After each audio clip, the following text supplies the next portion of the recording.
Sehingga ketika ayat hijab turun, perempuan-perempuan yang sudah belajar la ilaha illallah selama beberapa tahun tidak lagi sulit untuk menerapkannya.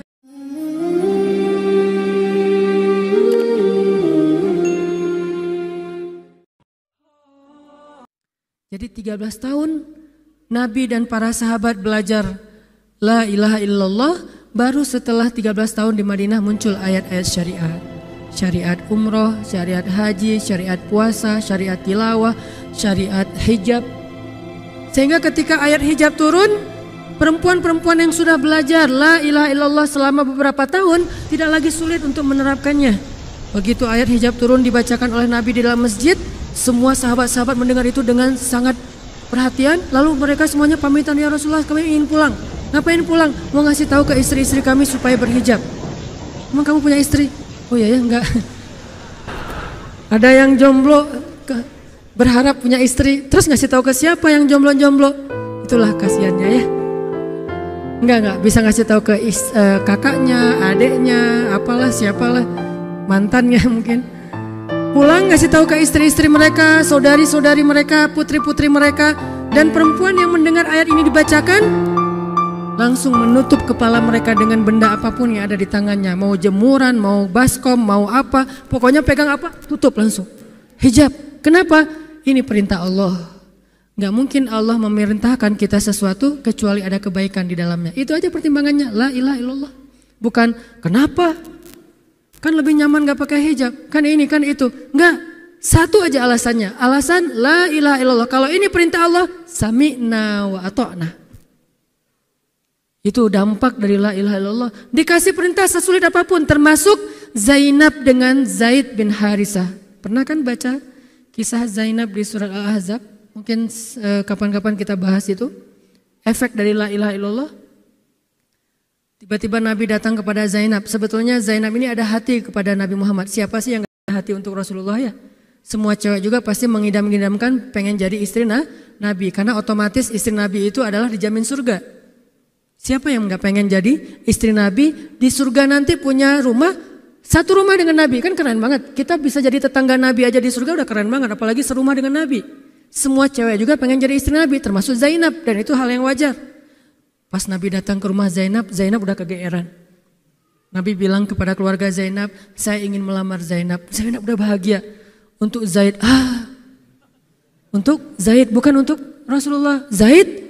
Siapa Zaid? Anak angkatnya Nabi Muhammad SAW, bekas budak. Mirip-mirip dengan Julaibib. Julaibib itu edisi Madinah, Zaid itu edisi Mekah. Ada dua cowok jomblo yang sama-sama pernah diuji dengan masalah jodoh. Zaid edisi Makkiyah, Julaibib edisi Madaniyah. Dua-duanya jomblo. Dua-duanya orang biasa, gak punya daya tarik. Followersnya gak ada, 0. Bukan selebgram sama sekali. Kata Rasulullah, aku melamar Zainab untuk putraku Zaid bin Harithah, anak angkatnya Nabi. Zainab menjawab apa? Ya Rasulullah, saya gak cinta sama Zaid. Jawaban yang sangat wajar kan? Dan jawaban yang paling sering kita dengar sekarang kan? Maaf ya, aku gak ada perasaan, kita jadi adik kakak aja. Itu kan standar ya? Standar banget lah kayak gitu-gitu. Maaf ya, kita jadi temenan aja. Maaf ya, aku gak ada perasaan apa-apa selama ini. Maaf ya, dan segala macam dengan bahasa-bahasa halus tapi nolak intinya. Kenapa gak bilang aja, udah gak usah kesini lagi? Kan jelas ya.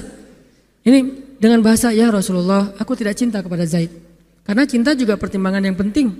Dan Nabi juga tidak mengizinkan kita menikahkan putri kita dengan seseorang yang putri kita tidak berkenan dengannya. Tetap harus ditanya, ya Rasulullah, saya tidak cinta dengan Zaid. Turun ayat. Katakan kepada orang-orang yang beriman, laki-laki dan perempuan, kalau Allah sudah memerintahkan sesuatu, tidak ada kalimat yang keluar dari lisan mereka kecuali sami'na wa ata'na. Nabi bacakan ayat ini kepada Zainab. Zainab mendengar, ya Rasulullah, Allah yang menyuruh ini. Ya kata Rasulullah, sami'na wa ata'na. Kebayang gak tuh? Efek dari apa? La ilaha illallah. Jadi la ilaha illallah itu bukan cuma kalimat zikir, bukan cuma kalimat doktrin ideologi, bukan cuma masalah teologi secara teoritis, bukan. Ini dampaknya kepada akhlak, dampaknya kepada ibadah, dampaknya kepada banyak pilihan hidup dari la ilaha illallah. Orang kalau nggak baik la ilaha illallah pasti susah memilih pilihan-pilihan dalam hidupnya. Kalau tidak baik la ilaha illallah pasti susah untuk berperangai, sabar, memaafkan. Itu semuanya ada hubungannya dengan la ilaha illallah. Sama kayak Abu Bakar ketika dia sakit hati kepada orang yang memfitnah anaknya, dia cari tahu siapa orang yang pertama menyebar hoax tentang Aisyah. Ketahuan, dilaporin, diperkarakan sama Abu Bakar. Tiba-tiba turun ayat dari Allah. Janganlah orang yang memiliki kelebihan harta di antara kalian bersumpah untuk tidak lagi membantu saudaranya gara-gara sakit hati. Hendaklah dia berlapang dada dan memaafkan. Itu perintah Allah, berlapang dada dan memaafkan. Terus konsekuensinya apa? Balasan janji Allah apa? Ala tuhibbuna ayyaghfirallahu lakum? Tidakkah kamu suka jika Allah memaafkan juga kesalahan-kesalahan kamu? Jadi deal-dealannya dengan Allah, bukan dengan makhluk. Enak aja saya maafin dia, untung di dia, rugi di saya. Enggak. Kalau kita transaksinya dengan makhluk, kita rugi. Tapi kalau kita transaksinya dengan Allah, kita untung. Libatkan Allah dalam urusan kita. Dan ini gak mungkin kita lakukan kalau gak baik. La ilaha illallahnya. Allah nawarin kepada Abu Bakar. Ala tuhibbuna ayyaghfirallahu lakum? Tadinya Abu Bakar kesel banget sama tuh cowok. Terus turun ayat ini. Wal ya'fu wal yasfahu. Hendaklah dia memaafkan dan berlapang dada. Abu Bakar berat. Tiba-tiba Allah katakan. Ala tuhibbuna ayyaghfirallahu lakum? Bala ya Rob, kata Abu Bakar, tentu ya Allah kalau gitu saya akan maafkan demi supaya Allah memaafkan kesalahan saya. La ilaha illallah. Zainab, sami'na wa ata'na. Ya udah saya terima Zaid ya Rasulullah. Alhamdulillah. Datang Nabi ke Zaid, mau nggak nikah sama Zainab? Sebetulnya mau banget, tapi nggak pede. Zaid takut Zainab nanti jadi terpaksa menikah dengan Zaid, jadi nggak nyaman. Zaid juga nggak mau menyulitkan Zainab. Ya Rasulullah, saya nggak pantas untuk Zainab. Kata Zaid. Dibacakan lagi ayat ini, ya Zaid ini perintah Allah. Oh gitu ya Rasulullah, sami'na wa ata'na. Buat Zaid sih gampang lah ya. Udah ada legalisasi ini dari Allah. Kalau gitu, ini bukan saya ya Rasulullah yang mau ya, Allah kan yang nyuruh. Ya saya emang nggak mau maksa gitu ya. Tapi kalau Allah yang nyuruh, ya udah apalagi saya nggak punya pilihan dong gitu. Padahal Zainab siapa sih yang nggak mau cowok sama Zainab?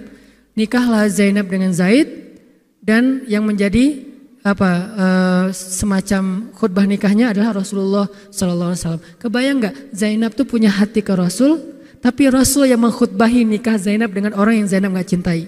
Kebayang nggak perasaan Zainab tuh? Ketika akad nikah, Nabi jadi saksi. Saya terima kata Zaid nikahnya Zainab binti Jahsy dan segala macam. Zainab kebayang nggak ada Nabi di situ? Lalu setelah selesai akad nikah ditanya kepada Nabi, sah ya Rasulullah? Sah. Dan Nabi juga nggak mau mempersulit, nggak sah. Kenapa? Harusnya sama saya? Enggak. Nabi orangnya fair, Nabi orangnya bijaksana, orangnya dewasa, nggak kayak kita. Kita tuh bahaya banget jadi saksi kalau jadi mantan, pasti nggak sah. Dan Nabi nggak gitu, sah langsung di kali pertama. Kebayang Nabi memberi nasihat kepada Zainab, nasihat kepada Zaid. Zainab, aduh kenapa bukan Nabi, kenapa Zaid? Tapi apa? La ilaha illallah. Allah nggak nyuruh sesuatu kecuali ada kebaikan di dalamnya. Percaya banget, itu la ilaha illallah. Udah percaya banget. Zainab yakin, ini perintah Allah, ya sudah saya lakukan. Walaupun bukan dengan Nabi, padahal saya pengennya dengan Nabi. Kebayang gak sih pengen sama seseorang yang kita cintai banget, malah orang itu yang menjodohkan kita dengan orang yang kita gak pernah kebayangin. Amit-amit. Jangan dia ya Allah, jangan dia, dia. Kan berat tuh. Yang saya sering cerita, jangan saya. Pokoknya jangan Hanan. Hanan. Kenapa kok begitu? Karena dia bilang jangan saya bilang yang dia ya Allah. Akhirnya kita adu-aduan doa. Ya Ustadz, masa dilawan ya? Doanya lebih panjang, lebih sujudnya apa segala macam. Akhirnya jadi gak kebayang tuh buat Zainab. Kalau Zaid sih mungkin kebayang lah ya. Gimana happynya Zaid menikah dengan seorang cewek yang semua orang Mekah pengen nikahin dia. Tapi kalau Zainab, itu hari-hari yang sangat berat. Malam pertama gak kebayang buat Zainab. Zaid. Begitu Zaid datang, Assalamualaikum Zainab. Gimana tuh? Ini kalau kita lihat dari angle manusia ya, karena Zainab juga manusia. Tapi semua emosional, subjektif manusia redam dengan iman la ilaha illallah. Harapannya cuma satu, pasti ada kebaikan di sini. Pasti ada kebaikan di sini. Walaupun gak kebayang kebaikannya apa, pokoknya ada aja. La ilaha illallah. Nikah Zainab sama Zaid, cekcok selama 1 tahun, gak pernah akur. Pulang kerja rame, berangkat kerja rame, pagi rame, sore rame. Gak cocok aja tuh Zainab sama Zaid. Berkali-kali datang berdua sama ke Rasulullah, ya Rasulullah nasihati kami, udah dinasihati pulang rame lagi, di mobil aja berdua rame, macet apa segala, ya udah nikmati aja rame gara-gara macet, terus aja kayak gitu. Pokoknya selama setahun mereka sering percekcokan rumah tangga. Jadi kalau kita ngelihat ada keluarga yang mungkin baru menikah kemudian bercerai, jangan menjudge mereka, karena menikah itu ibadah, perintah Allah. Itu lebih baik daripada tidak menikah tetapi sudah melakukan banyak perbuatan dosa. Walaupun akhirnya nauzubillah ada hal-hal di luar dugaan, maka la'allahu khair, mudah-mudahan ada kebaikan. Mereka berani menikah muda aja kita harus acungkan jempol. Mereka berani menikah muda aja kita harus respect. Kan saya sering bilang no judgment, respect to other kan. Berani mengambil keputusan menikah muda, baru berhijrah udah langsung menikah. Itu bukti dari iman. Kenapa kita menjudge seolah-olah kita lebih baik dari dia? Emangnya kita berani melakukan hal yang mereka lakukan? Gak berani buktinya. Berarti dia lebih baik daripada kita. Walaupun kesudahannya, kalau mereka bercerai setelah menikah baru beberapa lama, ada yang lebih soleh dari mereka juga bercerai baru setahun menikah. Zainab dengan Zaid, dua-duanya dijamin surga. Dua-duanya dijamin surga. Pernikahan mereka cuma bertahan setahun. Setahun kemudian Zaid datang kepada Rasulullah. Zaid bilang, ya Rasulullah, kayaknya udah gak bisa dipertahankan hubungan saya dengan Zainab. Zaid, sabar. Rasul ketika Zaid mau datang sebetulnya udah dapat bocoran dari Allah. Allah udah ngejapri Rasulullah dalam bentuk ilham. Japrian Allah kan ilham ya. Japrian kita kan WA, itu juga habis kuota gak kebaca-baca. Kalau japrian Allah ke Rasul ilham. Ilhamnya apa? Kalau nanti Zaid datang, nanti baca di surat Al-Ahzab. Kalau nanti Zaid datang kepadamu meminta nasihat tentang Zainab, bilang kepada Zaid, ceraikan istrimu. Kalau udah diceraikan, nanti kamu nikahi Zainab. Ini perintahnya juga berat buat Nabi nih. Kebayang gak sih anak angkat kesayangan Nabi yang selama ini baik banget sama Nabi, tiba-tiba dia punya masalah dengan istrinya, disuruh cerain dengan niat kalau udah cerai nanti dia yang nikahin. Kan gak kebayang tuh buat Nabi. Ditambah lagi Nabi itu orangnya ra'afah banget, sangat gak enakan.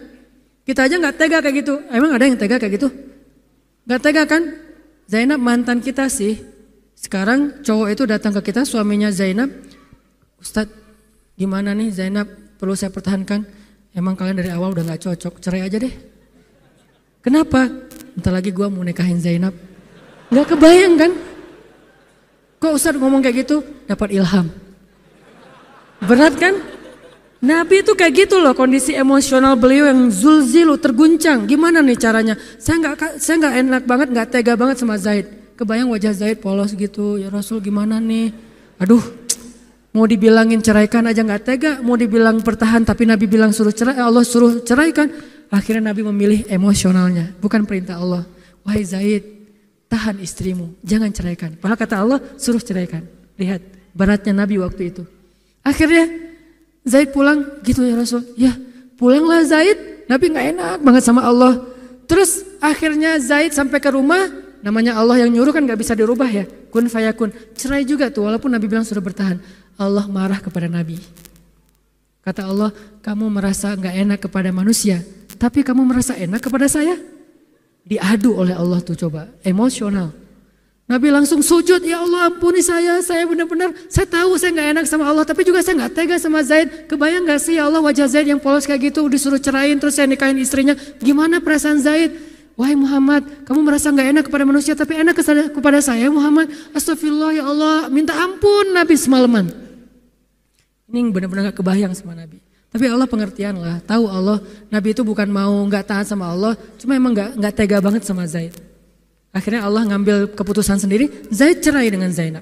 Setelah selesai masa iddah Zainab, Allah katakan Muhammad sekarang datang kepada Zainab, lamar Zainab. Dengan berat hati Nabi tok pelan gitu, berharap gak dibukain pintu. Langsung udah ditunggu ternyata sama Zainab. Eng gitu, bukain pintu. Pas Nabi datang, Assalamualaikum, Waalaikumsalam gitu. Zainab udah punya firasat. Nabi mengatakan, Zainab ada perintah dari Allah. Apa ya Rasulullah? Sami'na wa ata'na. Belum juga dikasih tahu. Sami'na. Allah menyuruh saya untuk melamar kamu Zainab. Untuk siapa ya Rasulullah? Curiga kan? Jangan-jangan orang lain lagi nih. Untuk siapa ya Rasulullah? Untuk saya. Masya Allah gitu. Cuman Zainab kan gengsi gitu lah. Masa cewek harus teriak-teriak gitu kan ya? Oh gitu. Padahal Padahal masuk ke dalam kamar, wah gitu ya. Gigit jari apa, gaya-gaya cewek lah ya. Oh gitu, ntar ya saya pikir-pikir dulu. Saya istiqoroh dulu, Nabi diistiqorohin. Udah diterima, sami'na wa ata'na. Dan inilah khair, kebaikan yang diharapkan oleh Zainab. Walaupun gak pernah terbayang, gak mungkin dong Zainab berpikir akan cerai setelah setahun kan. Tapi dia hanya yakin Allah itu gak mungkin nyuruh sesuatu yang gak ada kebaikannya buat kita. Gak mungkin, mustahil. Karena Allah gak pernah zalim kepada hambanya. Kenapa Allah kok muter-muter dulu kayak gitu? Allah pengen lihat Zainab itu menikahi Muhammad karena Allah atau karena dirinya sendiri. Kalau karena Allah, coba yang selain Muhammad berani gak? Ternyata berani. Karena itu dia menjadi layak untuk Muhammad. Kalau dia gak menerima Zaid, mungkin Zainab tidak akan pernah jadi istri Nabi karena tidak layak. La'allahu khair. Ini buah dari la ilaha illallah. Begitu juga dengan Zaid, akhirnya menikah lagi. Dengan perempuan yang cocok untuk dia, yang berkhidmat kepada dia, yang membahagiakan hatinya, yang menjadi qurratu ainin li, menjadi penyejuk hati bagi Zaid. Dari pernikahan itu kemudian Allah anugerahkan untuk Zaid kebaikan yang luar biasa. Apa kebaikannya? Allah berikan untuk Zaid seorang putra yang paling keren. Namanya Usamah. Nama Usamah itu bukan hanya bin Laden ya. Usamah itu nama sahabat. Usamah bin Zaid.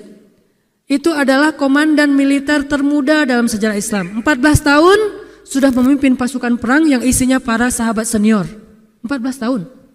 Kelas 3 SMP. Baru mau ujian nasional disuruh perang. Coba, kebayang anak kelas 3 SMP yang masih galau-galau, yang masih culun-culun, yang mungkin badannya belum kebentuk, yang jerawatan misalnya kayak gitu. Tiba-tiba memimpin pasukan militer yang jumlahnya ribuan, yang barisan pertamanya kibarus sahabah, sahabat-sahabat senior, as-sabiqun al-awwalun minal muhajirin wal ansor. Termasuk siapa di dalamnya? Abu Bakar dan Umar. Kebayang gak tuh? Memimpin pasukan yang di belakangnya itu Abu Bakar dan Umar. Maju, Abu Bakar dan Umar, maju. Usamah, kebayang Usamah yang nyuruh. Abu Bakar, segaya. Umar maju. Zaid, anaknya Zaid. Tapi tidak ada yang bisa membantah. Kenapa? Itu wasiat Nabi sebelum wafat. Aku perintahkan kalian untuk dipimpin oleh Usamah bin Zaid karena dia adalah anak muda yang luar biasa.